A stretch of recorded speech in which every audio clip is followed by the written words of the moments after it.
Welcome back, Grasshopper. Today, we dive into the next phase of your Reiki journey, preparing for practice. Are you ready to learn how to find the right Reiki teacher, tap into your true essence, and decide whether online or in-person training is your jam? I guess. But how do I even know if I'm ready? Also, this tea tastes kinda funky. Is that part of the training? You're already asking questions. That's a good sign. It means your energy is curious, open, and primed for expansion. As for the tea, well, that's just chamomile. Helps calm the mind and open the channels, you know? Now, let's get down to business. The first question, how do you find the right Reiki teacher?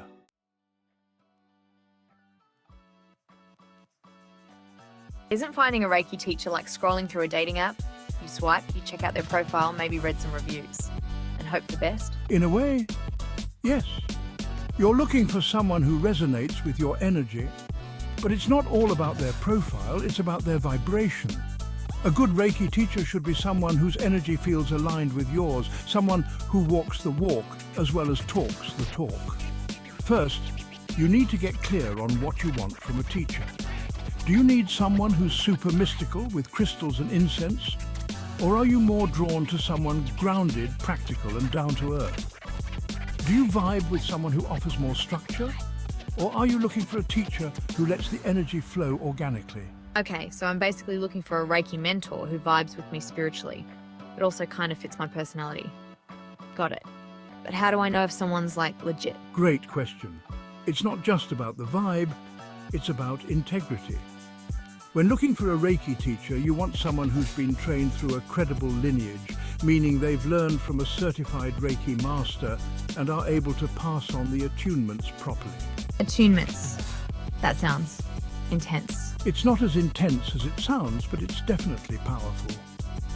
Attunements are a sacred process where the teacher transfers Reiki energy to the student, opening up their energy channels so they can tap into that universal life force more freely. Without a proper attunement, it's like trying to tune into a radio station without the right frequency.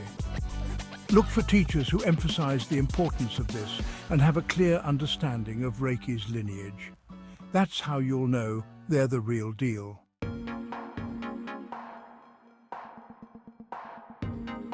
So it's like a mix of intuition and research, huh? You want a teacher that feels right energetically, but also one who has the chops to back it up. Exactly. Trust your gut, but also ask the right questions. How long have they been practicing? Who trained them? What's their teaching style? Do they focus on energy, self-healing, or more practical applications? And what about those Reiki teachers who charge $1 million? I don't want to get swindled by someone with a Reiki for Beginners course on sale for $999.99. Oh yes. Watch out for the overly commercialized types. Reiki is sacred work. And while teachers should be compensated for their time and energy, it shouldn't feel like you're being sold a car. Choose a teacher who values the integrity of the practice more than the price tag.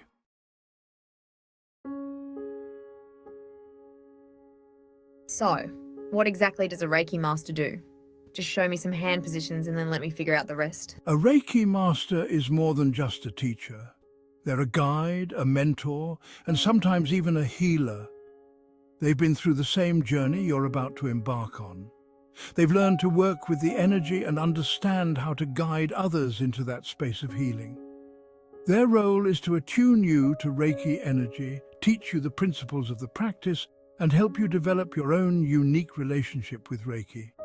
It's not about just memorizing techniques, it's about embodying the energy, living in alignment with the principles of Reiki. Okay, that makes sense. So they're kind of like a spiritual mentor who's there to support me as I learn to heal myself and others? Exactly.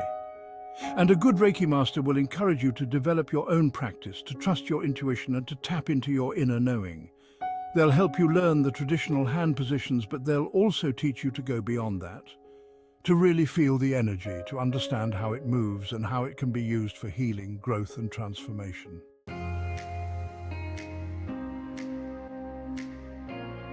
Okay, so what's the deal with online visas, in-person training?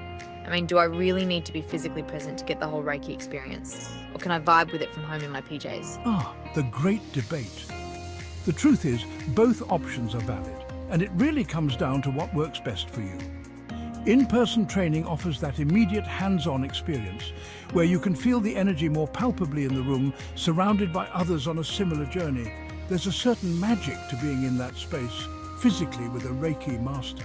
Yeah, I can see how being there in person might make it feel more real. But on the flip side, online Reiki training has really taken off, and for good reason. You can learn Reiki from the comfort of your own home at your own pace. A lot of energy work can be done remotely, and attunements can be passed on through distance just as effectively as in person. Energy transcends physical space.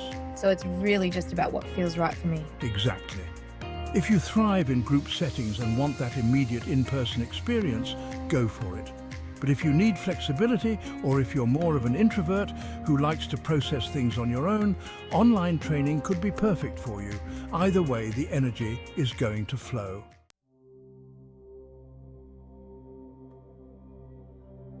Okay, I think I get it now. It's not about doing it right.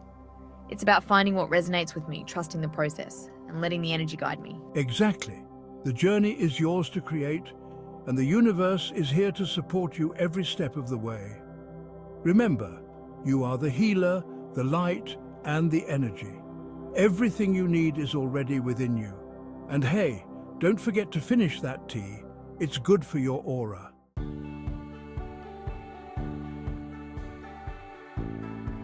In episode 6, we learned the essentials of preparing for Reiki practice.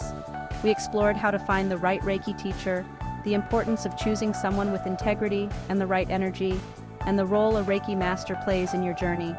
We also delved into the pros and cons of online versus in-person training. Ultimately, your Reiki path is yours to create, so trust your instincts and let the energy flow. Stay tuned for episode 7. Don't forget to like, share, and subscribe to our channel. Support us on Patreon to keep the energy flowing.